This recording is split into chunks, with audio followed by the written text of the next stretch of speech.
જૂનાગઢના સાવજ દૂધ સંઘે પશુપાલકોના હિતમાં મહત્વનો નિર્ણય કર્યો। સાવજ દાણની ખરીદી પર 150 રૂપિયાની રાહત આપવામાં આવી। 12 ડિસેમ્બર સુધી પ્રત્યેક બેગમાં 125 રૂપિયાની રાહત મળશે। પશુપાલકો કોઈપણ મંડળી પાસે ખરીદી કરી શકશે। સાવજ દાણની રાહતનો સંપૂર્ણ ખર્ચ સાવજ દૂધ સંઘ ભોગવશે।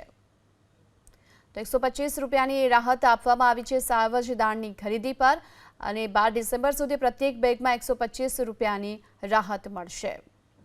જૂનાગઢના સાવજ દૂધ સંઘે પશુપાલકોના હિતમાં મહત્વનો નિર્ણય કર્યો। સાવજ દાણની ખરીદી પર 150 રૂપિયાની રાહત આપવામાં આવી। 12 ડિસેમ્બર સુધી પ્રત્યેક બેગમાં 125 રૂપિયાની રાહત મળશે। પશુપાલકો કોઈપણ મંડળી પાસે ખરીદી કરી શકશે। સાવજ દાણની રાહતનો સંપૂર્ણ ખર્ચ સાવજ દૂધ સંઘ ભોગવશે। તો 125 રૂપિયાની રાહત આપવામાં આવી છે સાવજ દાણની ખરીદી પર અને 12 ડિસેમ્બર સુધી પ્રત્યેક બેગમાં 125 રૂપિયાની રાહત મળશે।